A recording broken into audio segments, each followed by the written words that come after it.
En septembre, vous le savez, se tenait la semaine du développement durable.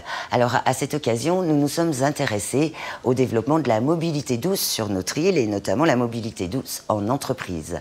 Un nouveau phénomène est en train de s'organiser. Il s'agit des vélos à assistance électrique de fonction. Plusieurs entreprises s'en sont emparées, d'autres proposent différentes formules. Je vous propose tout de suite de découvrir ce nouveau phénomène.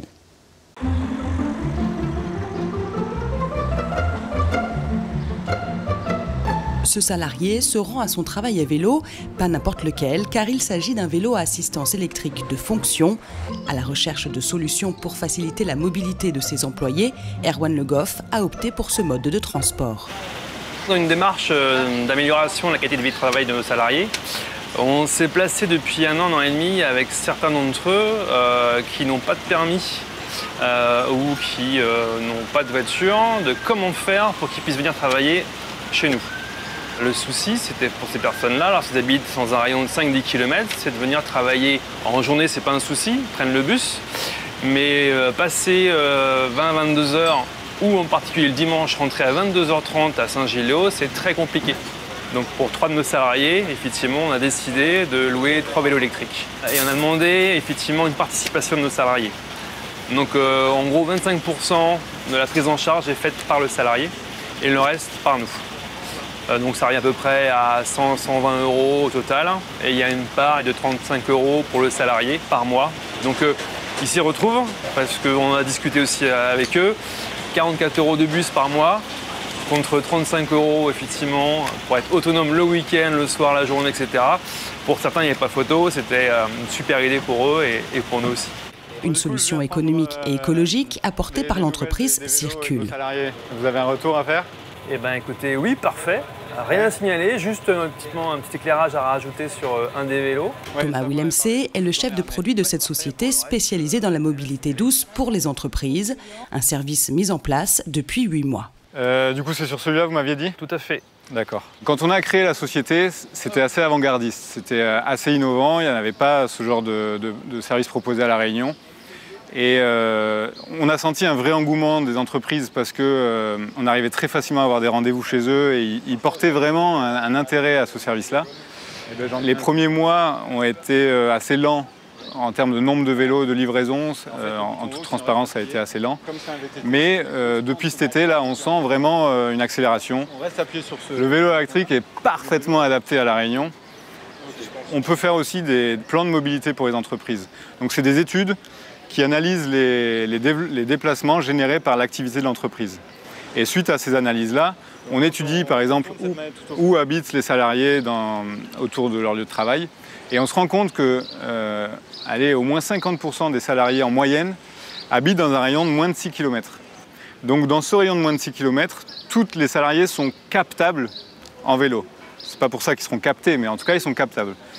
Et dans un rayon de 6 km, le vélo électrique peut aller partout. En fonction du modèle, de la puissance, de la batterie et du moteur. Il y en a qui sont capables de monter au Maïdo, il y en a qui sont capables de faire 120 km en une recharge d'autonomie. Donc en fonction des contraintes, on arrivera toujours à trouver le modèle de vélo électrique qui convient à son trajet.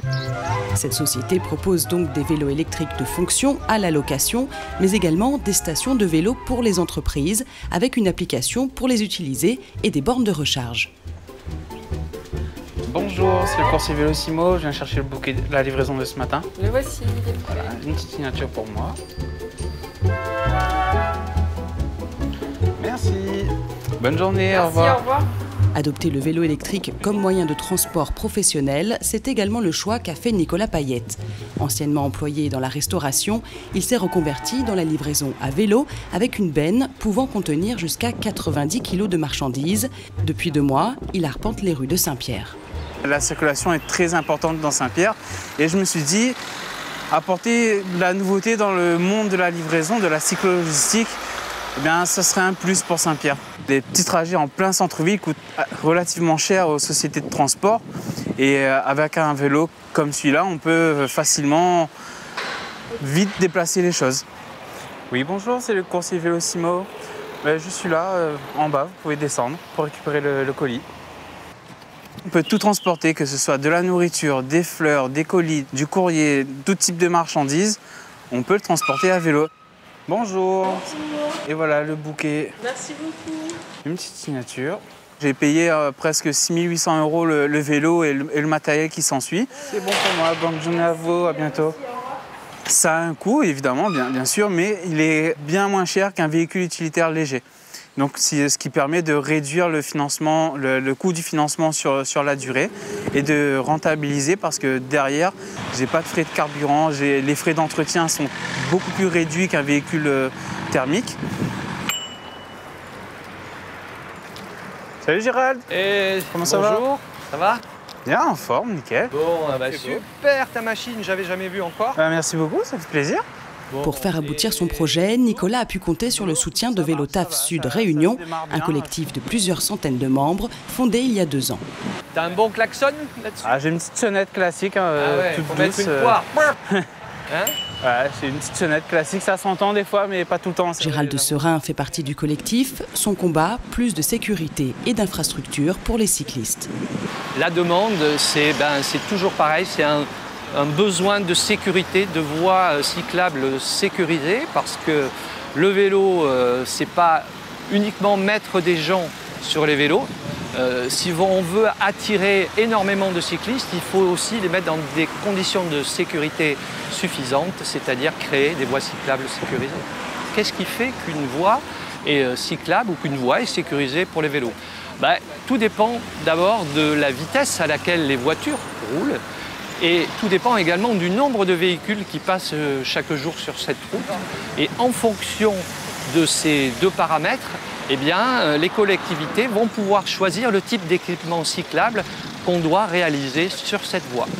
Si on est au-delà de 4000 véhicules par jour, eh bien, on va tendre vers une séparation des cyclistes et des voitures. En deçà de 4000 vélos par jour, on va pouvoir aménager, essayer de ralentir la vitesse des voitures avec des limitations de vitesse ou alors avec une réduction de la largeur de la voie de façon à ce que les voitures ralentissent également. Le collectif Vélo Taf Sud Réunion fait partie du groupe technique régional qui travaille à l'amélioration de la cohabitation entre automobilistes et cyclistes sur les routes. Un autre acteur est important dans ces discussions sur la mobilité douce, le syndicat mixte de transport Réunion.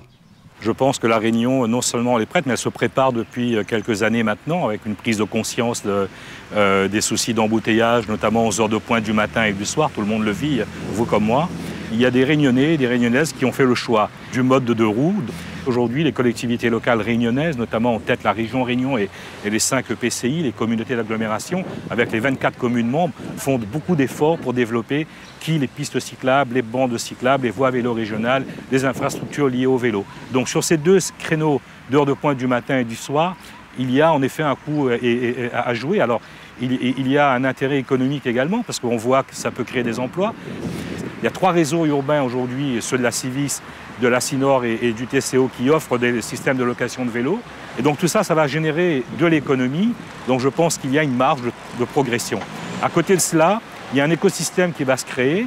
Je pense que les entreprises vont faire des efforts, vont s'adapter à cette nouvelle modalité de transport et à ces nouveaux collègues, qui sont des vélotaffeurs. Dans le cadre du dialogue social, des CSE, des CHSCT, seront amenés à discuter de la mise en place de douches, de vestiaires. C'est à négocier. Si de plus en plus de Réunionnais utilisent le vélo pour se rendre au travail, il reste encore du chemin à parcourir pour qu'il soit majoritaire, car environ 7 actifs sur 10 prennent la voiture pour les trajets de moins de 5 km.